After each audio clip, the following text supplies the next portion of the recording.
Hi there, I'm Coach Craig Kenneth, and in today's video I'm going to be talking to you about how to get into your ex's head. This is a really good video, and it's going to help a lot of you guys that are making mistakes after a breakup, okay? One of the things that happens after a breakup is when the person ends the relationship, oftentimes we're trying to talk them out of it. You know what you're doing, the begging, the pleading, the manipulating, the handwritten letters, all that stuff. So your ex knows where you're at. They know what you're thinking, they know what you're feeling, and quite honestly, right in the beginning, they don't really care about it so much. They don't care how you're thinking and feeling because they're kind of caught up where they're at, okay? So in order to shift that dynamic, and in order to get some of that power back, you have to make some changes with your behavior. Obviously, we don't recommend you do the handwritten letter or a grand gesture or these clean slate messages that other people talk about, because you're going to see that it's weaker behavior and it's not showing the most confident behavior that you can do. So what you want to do to get in their head is you want them to start to wonder about you and try to figure you out. Okay, that's important to understand. In the beginning, they know where you're at. They know what you want. There's no guessing. You've been practically begging for another chance. And I'm not making fun of you because I did that same stuff years ago too. The grand gestures and all kinds of stuff like that. But you gotta shift it. And the way that you do that is to get them to figure you out. So how do you do that, right? Well, first of all, you have to stop fighting them, okay? You gotta stop trying to change their mind. Because when you're doing that, again, it's telling them where you're at and what you want. So you have to stop reaching out, okay? Now, the term no contact has been around for many years, but there's all kinds of different ways people teach it. The way we see it is no reaching out, okay?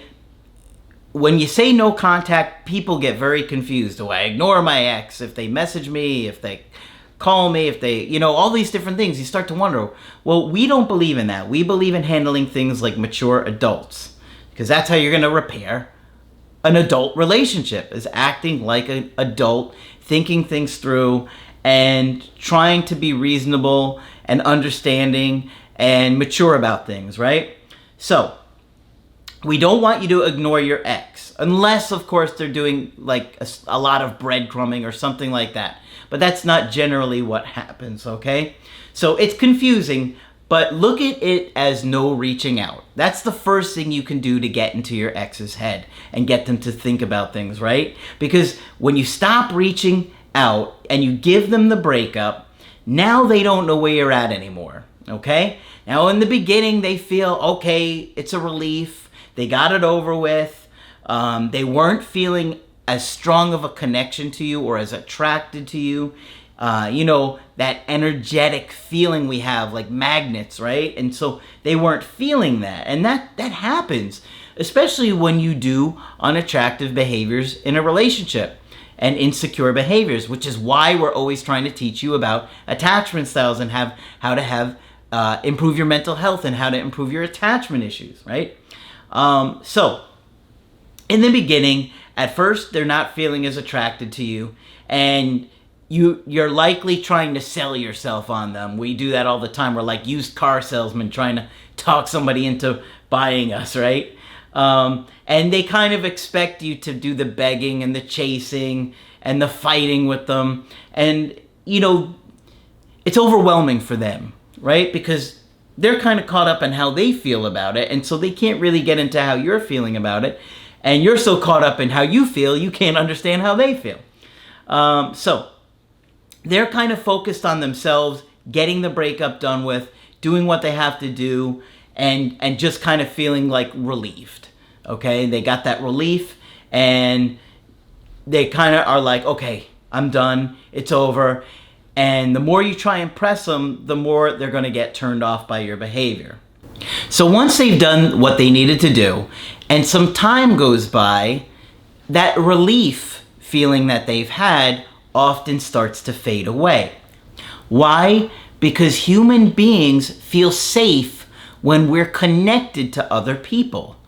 That's how human beings kind of stay safe in the community and our relationships with other people. So when they end the relationship with you, even though it's a relief at first, at some point they start to feel vulnerable. When? After you've stopped reaching out, and they start to worry or become afraid that you're losing interest in them. Okay? See, they kind of gave up this guaranteed connection, this guaranteed safety that they had with you. And now they're vulnerable. Now they're not feeling as safe. And that hits them at a deep biological level, right at their core. You cannot turn this off. And they will feel separation anxiety. So, in a weird way, they want you to let them know that you still want them, even if they don't want you. I know that's kind of hard to understand. But in this weird way, they want you to want them. Because that's like a backup safety net for them. They're feeling anxious, they're feeling alone, the connection is disrupted, and now, if you don't reach out, they don't have that safety net. If you leave them alone, now they feel vulnerable, but they want the idea of having that safety net there. So you've got to remove yourself from that situation by stopping the reach outs. Okay. So in a way, your ex is wanting you to want things and repair things and reach out to them. Even though they act annoyed or cold, it's still nice when they're laying their head on the pillow at night to know, okay, they still want me. Even though I'm feeling alone, I'm not really alone because I still got my backup here. So now you're giving them the breakup. Okay? Now, some people want to know, should I reach out to my ex to let them know that I'm going to leave them alone? You don't have to do that. If for some reason you've caught our channel before, someone's ended the relationship, you can say, look, call me if you change your mind. But I don't want you guys to reach out to your ex to say, call me if you change your mind. You don't need to do that. Because if they do change their mind, they'll look for an excuse or reason to contact you. And we see that all the time. So trust it. Trust the process. You don't need to reach out to somebody to say, call me if you change your mind. If you're able to do it naturally, okay. If not, that's okay too. Okay, so it's very important that if you're going to get in their mind, you have to get centered. Okay? When you're losing emotional self-control and getting upset and begging and pleading, that is not making them reevaluate things. That's making them feel more confident with their decision. So you have to stay calm and focus on your mental health. This is what the channel is all about. Getting you to a great place within yourself. So regardless of what happens with your ex, you have truly changed your life, worked on your attachment issues, and improved your mental health. Because then that's attractive to anybody you date, them or anybody else. It's a win-win. So you've got to make working on your attachment issues the focus in no contact. Stop watching their WhatsApp or their Instagram or whenever they're going on Facebook Messenger. That's irrelevant in the long run. You got to stay focused. Do the workbooks 30 minutes a day or the creative healing course, because that is meant to truly transform your life, which will blow your ex away when they come back, because the issues that you've had are likely things you didn't even see, little minute things that you were doing to disrupt that connection, to hurt that connection. Now, of course, it's not all your fault, and your ex made mistakes too, but we're focusing on what you can control. And you can control how you come across when they reach out. Now, how do they do the reach out? I've been saying this for years. They often do the indirect, direct approach. You've heard me talk about that before. It's basically an excuse to contact you. They're scared to reach out. They're scared of you rejecting them, especially if time has gone by. And now they're making a small bid to connect with you, but they're afraid of the repercussions. So, if they make that small bid to connect with you, it's very important that you stay calm, okay? You do not want to chase them. It's very easy to panic, to lose emotional self-control, and to spiral and then lose the attraction again. I can tell you from firsthand experience, the Applebee's girl checked on me, I don't remember, maybe like 3 or 4 days after the breakup, and I was like literally just on my phone just staring at it all day, every day. That's what it felt like. And when she called me and was like, how are you doing? I was like, not good. I miss you. I want to fix this. What's going on? And I kind of spiraled out of control. Whereas had I said, I'm doing all right, how are things? And stayed calm, maybe the situation would have gone differently. But I kind of chased in that situation. I came on too strong. And then, of course, you do that to somebody and they want to run. They panic. They can't handle it. And they got to run until they no longer feel like you're behind them. Because you look scary in that situation. I know you don't realize it, but you come across as very intense. And a lot of times you look like you're emotionally unstable and obsessed with them, which you are obsessed with them, let's face it. But that obsession is part of attachment trauma.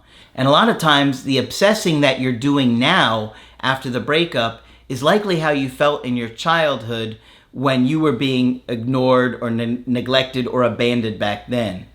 So that's why you got to work on your attachment issues, because it's very tied to your relationship with your caregivers growing up. And the more that you see that, the more confident and secure you'll become. Okay, so if your ex does reach out to you and they start to chat with you, you've got to be very careful here. You don't want to be too vulnerable, okay? Again, we're trying to get into their head. So how do you do that?